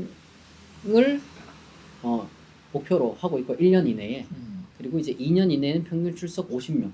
그러니까 이제 한 2배 이상 부흥을 추가하는 거고, 그 다음에 처음 스타트할 때 적어도 이제 한 대여섯 명 정도는 코어 멤버가 있어서 이제 함께 예배를 이렇게 섬기고 운영해 나갈 수 있는 그런 멤버들과 함께 이제 좀 시작하고 싶다. 그래서 제 목표는 목표예요. 그냥 목표인데 11월 중에 이제 이 코어 멤버들끼리 이제 예배를 좀 시작을 뭐 하고, 그리고 또 완전히 이제 이 개척 예배를 드려서 이제 많은 사람들을 초청할 수 있는 그런 것은 이제 2월 중, 내년 2월 중에 그렇게 이제 하면 좋겠다, 그런 생각을 듭니다. 그래서 여러분 후원도 많이 부탁드리고요.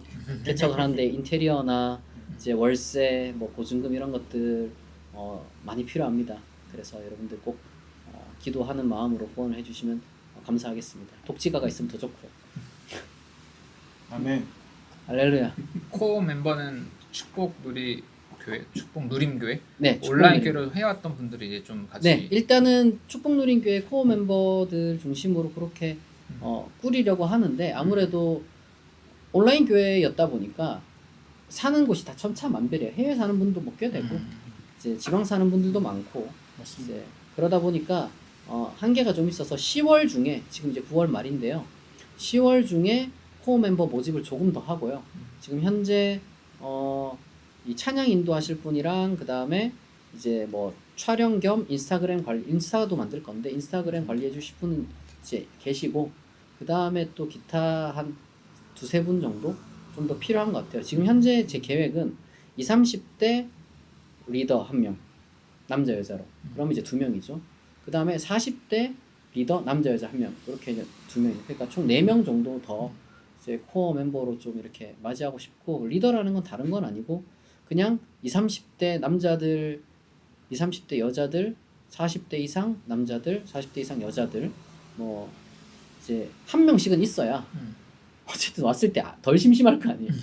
그래서 그런 분들이 좀 매주 나와 주면 아무래도 이제 누군가 새로 오더라도 좀 뻘쭘하지도 않고 참 자연스럽게 녹아들 수 있기 때문에 제 목표는 그렇습니다. 근데 제적이 어쨌든 1년 안에 50명이 돼야지 평균 출석이 한 20명이 될 것 같더라고요. 제가 좀 물어보니까 옛날 같지 않아서 매주 교회 나오는 분들은 거의 없고 한 달에 한 번만 나와도 좋겠다 이런 분들도 많고 저희 축복누린 교회도 제가 좀 조사를 해보니까 서울 경기 지역 사시는 분들이 한 달에 한 번은 나오겠지만 매주는 거의 이제 힘들다는 식으로 표현을 해요. 그래서 뭐 아 그렇구나 뭐 옛날 같지 않네 유럽식이네 뭐 이런 생각도 하게 되지만 교회 자체는 어쨌든 예배가 매주 있어야지 그분들이 한 달에 언제 오더라도 이게 가능하기 때문에 오히려 한 달에 첫째 주에 모임다 이러면 사실 더 못 나올 것 같아요. 네, 맞네요.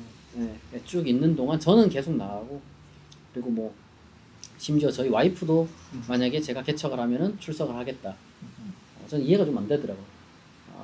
안 나왔으면 좋겠는데 우리 와이프는 내가 하는 교회 안 나왔으면 좋겠는데 왜냐하면 저희 와이프랑 저랑 신앙 색깔이 완전 달라요. 그러세요? 저를 이해를 못하죠 이제. 저희 와이프가 볼 땐 제가 거의 무신론자로 보일 거야 아마.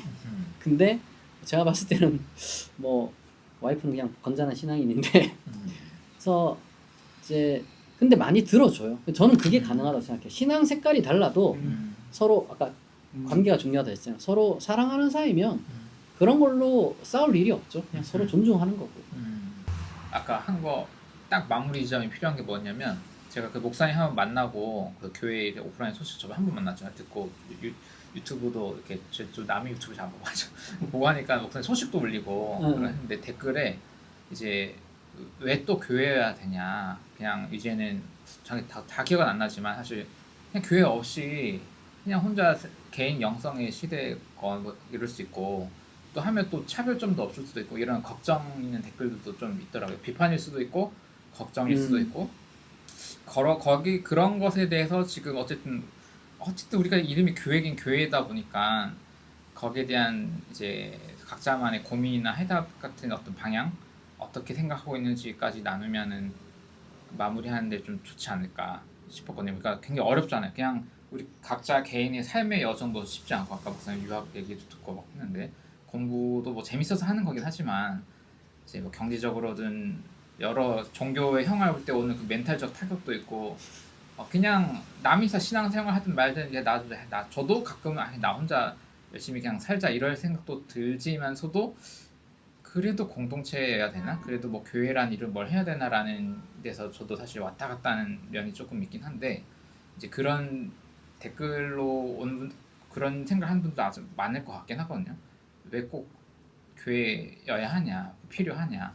이제 거기에 대해서 혹시 이제 두 분은 어떤 생각을 가지고 있는지 조금 나눠주실 수 있으십니까? 그런 부분에 대해서. 저는 이제 이 기독교가 뭐 이제 뭐 예전에는 진리다 뭐 이런 식으로 사실은 접근을 많이 했었는데 저는 진리라는 단어보다는 가치가 조금 더 좋은 표현인 것 같아요. 왜냐하면 이제 가치들이라는 것이 어쨌든 저마다 이제 통용되는 용어이기도 하고 조금 더 이제 양보도 가능하고 경쟁도 가능하고 이제 우리 세계가 지금 살아가는 데서 제일 중요한 게 제가 봤을 때는 사람들 머릿속에 이 돈의 힘이라는 게 어마무시한 것 같아요. 뭐 이제 물론 이제 돈의 힘을 가지고 다른 걸로 환산을 하겠지만 뭐 군사력이라든지 뭐 이제 다른 것으로 환산하겠지만 어쨌든 이 돈의 문제라는 거는 개인이나 어떤 그리고 이제 크게는 정말 국가, 국제 사회까지도 이제 좌지우지하는데 이 돈을 이길 수 있는 가치가 저는 어쨌든 기독교의 가치라고 좀 생각을 하고 그래서 공동체라는 거는 어쨌거나 그런 가치를 공유하는 사람들끼리 이제 또 대화하고 친해지고 또 뭐랄까 새로운 어떤 세상을 만들어갈 수 있는 좀 힘을 좀 거기서 이제 얻을 수가 있거든요. 예를 들어서 혼자 사는 것도 뭐 나쁘진 않아요. 근데 뭐 같이 살면서 또 얻을 수 있는 힘이라는 게 분명히 있거든요.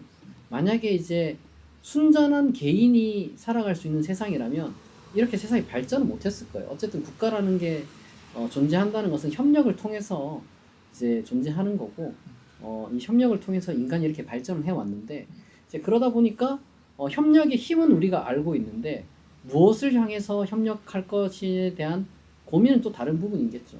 일반적으로는 풍요를 위해서 이제 협력을 이제 했겠죠. 당연히 자연 세계에서 이제 살아도 남아야 되고 굶지도 않아야 되고 뭐 질병도 이겨야 되고 그리고 또 외적의 세력도 막아야 됐을 것이고 그러다 보니까 이제 국가라는 것도 탄생하게 되고 또 국제사회라는 것도 탄생하게 됐는데 이러다 보니까 몇 가지 문제점이라는 게 생길 수밖에 없어요. 일단은 뭐 돈 문제라든지 그리고 이제 새로운 형태의 약육 강식이라든지 그리고 또 뭐 빈부격차 뭐 이런 건 정말 그리고 이제 수많은 갈등 뭐 한국은 갈등하기 위해 지금 살아가는 것 같아요. 거의 뭐 남녀 갈등, 세대 갈등, 정치 갈등 뭐 이거는 진짜 사람들이 진짜 뭐 하나만 너 하나 잘 걸렸다 이런 마음으로 거의 이제 살아가고 있는 모습을 좀 봐서 좀 안타까운데 그걸 극복할 수 있게 해주는 힘이 저는 어쨌든 이 기독교적인 데서 나오는 부분이 크다고 생각하고 실제로 제가 최근에 그 Medicine and Healthcare in Early Christianity라는 책을 제 유튜브에 올린 적이 있어요. 그게 어젠가 엊그젠가 제가 그걸 업로드를 했는데 영상을 거기 보면 이제 고대 그리스 로마 시대에서 이 다른 사람들에게 연민을 갖는다는 것은 가난한 사람들이나 소위 말해서 하층민들한테 연민을 가질 수가 없었어요. 왜냐하면 연민이라는 것은 높은 데서 떨어진 사람들한테 갖는 거지 처음부터 운명이 그렇게 정해진 사람들한테 갖는 게 아니고 그러니까 이제 연민, 박의 정신이라고 했을 때 그거는 높은 사람의 몰락 뭐 이런 그러니까 오이디푸스 왕의 어떤 비극 같은 데서는 연민을 갖는 거지 일반 하층민들한테 갖는 게 아니에요. 스토아 철학도 마찬가지인 게 스토아 철학도 모든 인간을 사랑해야 된다라고 말했지만 그게 사회 실천으로 구현된 적이 없었던 거예요. 게다가 히포크라테스부터 시작해서 갈레노스라는 어떤 그 소위 이제 의사들을 어떤 이제 그 말들이나 이런 것들을 보게 되면 특히 갈레노스가 그런 말을 하는데 왜 우리는 의료 활동을 해야 되는가라고 했을 때 동기가 세 가지가 주어지는데 박애라는 건 세 번째예요. 첫 번째는 돈을 위해서 해야 된다. 두 번째는 너의 명예를 위해서 해야 된다. 그리고 세 번째 뭐 필요하면 박애 정신도 발휘돼야 된다 했는데 박애 정신이 발휘되지 않은 거예요. 그런데 신기하게도 초기 기독교가 특히 이제 3세기경인가 이제 키프리아누스 시대에 그 카르타고의 주교 키프리아누스가 있었을 때 전염병이 돌았을 때 전부 다 도망쳤는데 키프리아누스가 뭐라 그랬냐 그러면 하나님의 형상대로 지음받은 인간을 사랑해야 된다. 그리고 예수 그리스도께서 원수도 사랑하라고 하셨으니 이교도도 고쳐라라고 명령을 했어요. 약간 독재자지만 또 그게 그런 식으로 또 좋게 발휘가 돼서 가지고 막 이렇게 의료를 이제 활동을 하기 시작했고 그 다음에 이제 그 바실리우스라고 카파도기아 삼일체로 유명한 사람이긴 한데 그 사람이 그 고대 그리스 로마 세계에서 최초의 병원이라는 걸 세워요. 이제 병원이라는 개념을 우리가 이제 어떻게 접근해야 되는지 뭐 기준이라는 게 있겠지만 적어도 입원이 가능하고 항상 의료 지식을 가진 의사들이 상주해야 되고 그리고 이걸 무료로 베풀었어야 했는데 그거를 최초로 해냈던 게 이 어쨌든 기독교였거든요. 다르게 말하자면 기독교라는 것이 있었기 때문에 고대 그리스의 어떤 대단한 어떤 철학도 많았겠지만 결국에는 가난한 사람들에게 아무런 그 대가를 바라지 않고 병원을 세울 수 있도록 동기를 부여했던 게 기독교적인 어떤 가치였기 때문에 그건 사실 자본을 넘어서는 거죠. 돈을 넘어서는 거고 권력 지향을 어쨌든 넘어서는 건데 그런 부분들만 우리가 좀 잘 계승을 해서 현실 세계에서 구현해 갈 수 있는 걸 좀 고민을 할 수 있으면 저는 교회가 그래도 좀 많이 부패하고 타락하고 사회적인 질타를 받는 부분들이 있어도 기여하는 부분이 분명히 있다고 생각해요. 그거는 기업이 가지고 있는 어떤 아니면 이제 유명인들이 가지고 있는 어떤 그 자선 활동이라든지 그런 것들을 좀 넘어서거든요. 왜냐하면 기부 혜택을 받는다거나 명예를 유지한다거나 아니면 적당한 자기 만족을 위해서 남을 돕는 수준을 넘어서서 자기 희생적인 어떤 차원까지 나아갈 수 있는 사람들이 가끔씩 나와요. 근데 이제 그 사람들이 그렇게 이제 등장하게 되는 것에 저는 이제 기독교의 가치가 있다고 생각을 하고 그런 사람들이 또 나올 수 있도록 이제 우리가 서로 그 가치들을 공유할 수 있는 그런 모임이 저는 이제 교회가 될 수 있다. 예배를 드린다는 게 하나님 기쁘게 해준다 뭐 이런 것도 있을 수 있겠지만 저는 이제 예배를 강요하는 신은 사실 신이 아니라고 생각을 하는 입장이고 반대로 신이 우리에게 무언가를 이제 좀 들려주고 우리에게 희망을 주고 그 다음에 때때로 우리에게 메시지를 준다라는 마음가짐으로 우리가 이제 앉아 있을 때 뭐 간단하잖아요. 사실 기독교의 메시지가 모든 인간, 모든 이 우주는 하나님의 어떤 사랑 안에서 창조가 되었고 그렇기 때문에 우리는 이 인간과 이 세계를 사랑해야 되고 그걸 섬기기 위해서 때때로 나를 약간 내가 손해 보더라도 그 등급은 다 다를 것 같아요. 예수님처럼 자기 목숨을 내주는 경우도 있겠지만 그렇게는 힘드니까 그래도 내가 약간은 손해 보더라도 조금은 이렇게 남들을 돕는 그런 모습들도 좀 실천해야 되고 저는 오히려 역설적으로 세상이 너무 미디어라든지 온갖 것들이 전부 다 이 자본 중심으로 이제 개인의 어떤 중심으로 굴러가는 이 상황 속에서 끊임없이 최고선이라는 것을 이제 어쨌든 이야기해 줄 수 있는 그런 메시지는 교회에서 나올 수 있다고 생각을 하고요. 개인이 얘기를 할 수도 있는데 과연 그런 거를 얘기하는 사람 중에 이 기독교의 가치를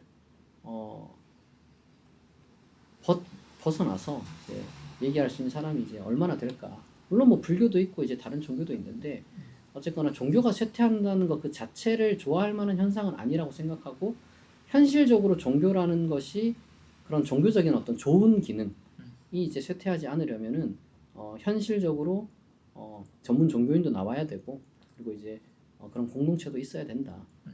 전 좀 그런 생각을 하게 됩니다. 목사님도 맥락은 거의 같은데요. 요즘에 저한테 제일 중요한 단어는 친구입니다. 친구. 그러니까 아까 30대 초반에 결혼을 포기하고 집을 포기했더니 너무 행복하다. 이 말이 너무너무 절실하게 이해되거든요. 그러니까 어쨌든 지금 젊은이들은 능력주의라는 셋업 아래서 자기를 증명해내야만 생존 자격이 부여되는 세상을 살고 있지 않습니까?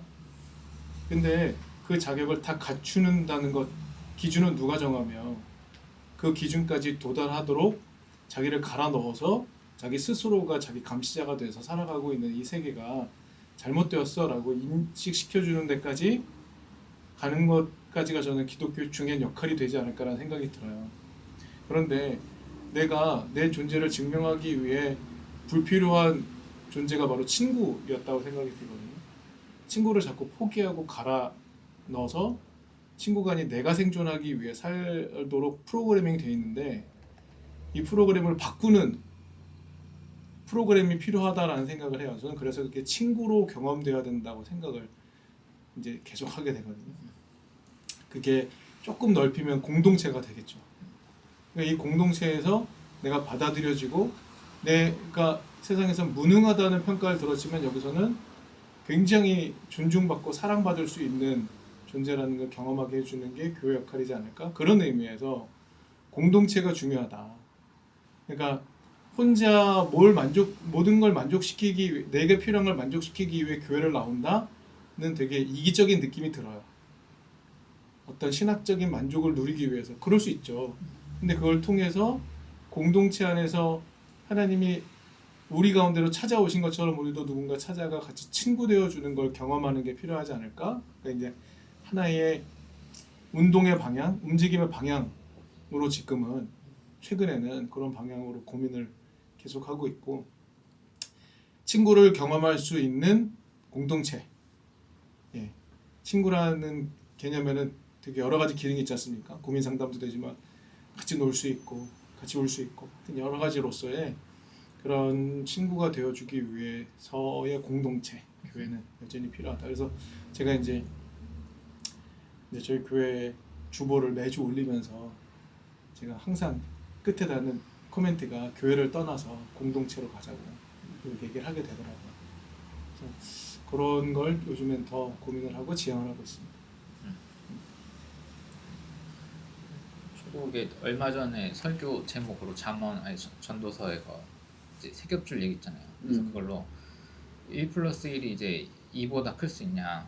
제 생각에 1+1이 2가 된다고 계산하면은 요즘 사람들은 효용 가치를 따져서 차라리 안 나가지. 뭐 둘이 해서 더 되는 건 뭐 합리적인 거고. 그런데 3까지는 아니어도 1 플러스 1이 막 2.1, 2, 3이 되면 어쨌든 내가 좀 가기 싫은데 몸 좀 움직이고 가서 앉아갖고 또 가면 나랑 안 맞는 사람도 있고 막 스트레스도 오지만 그럼에도 뭔가 듣고 대화 나누고 할 때 말씀하신 대로 어떤 가치 있는 삶에 대한 걸로 내가 에너지를 가지고 드라이브를 갈 수 있고 조금이라도 더 나은 게 느껴지면은 교회로 올 것 같고 그때 교회가 형성되는 것 같긴 하더라고요. 그러니까 신학한 사람들은 이제 뭐 교회론 뭐 어거스틴부터 약간 막 깔려서 막 하지만 사실 제가 이제 제도권 나와서 사람들 만났을 때 이제 감정적으로 느끼게 되는 건 사실은 어쩔 수 없이 그렇게 느껴지는 체감 어떤 그런 것 같아요. 근데 이제 저도 이제서 그렇게 열려 있는 거예요. 했는데 교회를 좀 하다가 사람들이 좀 그게 잘 안 느껴져서 해산하게 되면은 잠깐 이제 쉴 수도 있고 잠깐 쉬는 게 아니라 아예 닫을 수도 있지만 또 하다가 또 누가 필요 니즈가 있어서 또 모이자 하면 또 모일 수도 있고 그래서 그러니까 그냥 혼자 신앙생활 하는 게 편한 사람은 그냥 혼자 하면 되고 근데 이제 모였을 때 시너지가 있는 모임들이면 그게 자연스럽게 많아지면 좋겠는데 근데 이제 기성교회는 그 입문을 하려고 할 때 오케이 사인해야 되는 게 너무 많은 거예요. 막 그 무슨 조리부터 뭐 하여튼 교회 시스템부터 뭐 11조 해야 되고 그러니까 안 그래도 지금 갈까 말까 지금 안 그래도 피곤한데 거기까지 더 많으니까 이게 그 엄청 어렸을 때부터 그 문화에서 완전히 세포 깊숙이 그 문화에 배인 사람이 아니면 중간에 들어가기가 너무 어려워서 그냥 이런 하나님 사랑과 이웃 사랑을 위해 이렇게 우리가 예배랑 리추얼도 항상 준비하고 재밌는 공부도 나누고 친교도 있고 이게 조금이라도 시너지를 주고 도움이 되느냐 이제 그걸 가지고 우리가 점검해 나가면은 그냥 여러 모임들이 좀 늘어날 수 있지 않을까 또 필요하기도 하고 그냥 그 정도 생각합니다. 저는 축복누린교회 이번에 이제 오프라인 하면서 세 가지 기준을 이제 선포를 했거든요. 첫 번째로는 이 한국 투수 상황이랑 좀 연결되어 있는 부분이 없지 않아 있는데 그 정체성 가지고 정죄하지 않는다. 뭐 아무래도 뭐 동성애가 제일 크긴 하겠지만 그것만은 아닌데 이제 어쨌든 정체성으로 정죄를 할 수는 없다. 그리고 두 번째로는 저희 축복누린 교회는 처음에는 했다가 지금은 사도신경을 고백을 안 해요. 왜냐하면 사도신경의 내용이 이제 뭐 보편교회를 아우른다라고 이야기를 하지만 사실은 그조차도 제가 봤을 때 어떤 한계가 뚜렷한 부분이 없잖아 있거든요. 당장 저 같은 경우도 동정녀 탄생을 안 믿는데 그거를 이제 나도 안 믿는 거를 이제 낭독하는 건 이해가 안 되고 이거는 근데 하르낙 같은 사람도 동정녀 탄생은 좀 지워야 되지 않나 이제 21세기에 대부분 많이 그렇죠. 예. 저희도 안 하고 네. 그렇게 이제 좀 신앙 고백 자체에 좀 자유를 좀 두고 이제 그리고 이제 세 번째로는 우리 공동체 내에 범죄자는 있으면 안 된다. 폭력이든 뭐 횡령이든 이거는 사실은 저를 좀 견제하기 위한 그런 나름의 장치. 언젠가 제가 꼭 뭐 그렇게 되면 좋겠지만 대형교회 목사가 되었을 때 범죄를 저지르면 언제든지 나를 내칠 수 있도록 목사들 중에 이제 범죄를 저질러도 성도들은 스스로도 부끄러워서 좀 못 나온 경우도 많을 텐데 목사들은 이상하게 자꾸 약간 군림하고 있다 보니까 그런 문제들이 좀 있다고 그래서 저는 그런 것들 기준만 좀 세워두고 교회는 그냥 뭐 서로 이제 사랑하고 이제 그리고 또 이제 서로의 가치를 공유하고 그리고 또 힘이 되면은 또 좋은 일도 같이 봉사활동도 좀 다니고 그리고 또 공부도 좀 할 수도 있고 하여튼 다양한 그런 것들을 할 수 있으면 좋겠고 이런저런 좀 장벽 같은 것들을 많이 뭐 허무는 게 좋지 않나 이런 생각은 분명히 좀 하게 되는 것 같아요.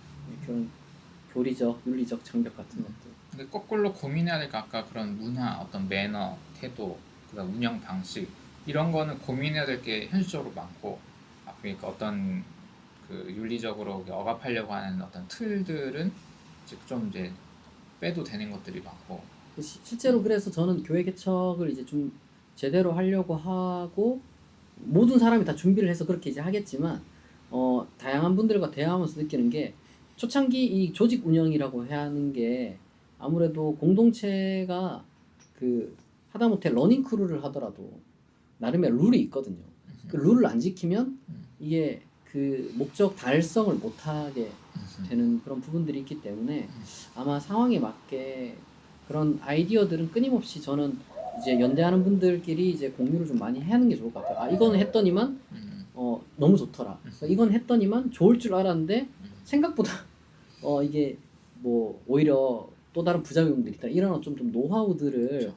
좀 개척교회 하면서 공유를 하는 게 사실은 제가 어떤 통계를 봤는데 평생 대다수 목회자들이 정말 서울의 일부 교회 아니면 지방의 일부 교회를 빼고는 100명 정도와 100명이 아니라 50명, 100명 미만이었어요. 100명 미만의 성도와 평생을 같이 한대요. 그 대다수 교회가 우리가 워낙 저기 건물이 삐까번쩍하고 막 정말 대형 교회가 너무 많이 보이니까 그게 흔한 거라고 생각하지만 오히려 그것이야말로 정말 흔치 않은 거고 마치 백화점이 많다고 모든 자영업자가 다 백화점을 이렇게 하는 게 아니라 그냥 다 이렇게 이제 가게 하나씩 이렇게 이제 하는 것처럼 그런 대다수의 목회자들이나 대다수의 공동체가 그런 모양이라고 할 때 실제로 그 로빈 덤바라는 사람의 그 연구를 보게 되면 덤바의 수인가요? 뭐 기껏 해봐야 150에서 200명 최대가 그렇게 그 이상 못 큰다고 하는데 그러면 이제 그 한 명부터 시작해서 한 200명 정도에 이르기까지 그 일반적인 어떤 그 공동체에 많은 사람들이 이제 속해 있을 텐데 그 노하우들을 좀 공유를 하면 아마도 제가 생각했을 때 현실적인 도움을 크게 받지 않을까 뭐 그렇게 생각을 하게 됩니다. 저도 뭐 두 분 대화하면서 많이 배우고요. 그런 거를 조금씩 공유하면서 그렇죠. 다 어쨌든 잘 됐으면 좋겠습니다. 할렐루야. 교회들이. 아멘. 그리고 아까 말씀하신 것처럼 이런 생각을 종종 서로 나누면서 서로 힘든 거 얘기하면서 서로 아이디어도 얻어가면서 이런 시간들이 자주 있으면 좋겠다. 그렇죠. 새로 출발하는 사람일수록 더더욱.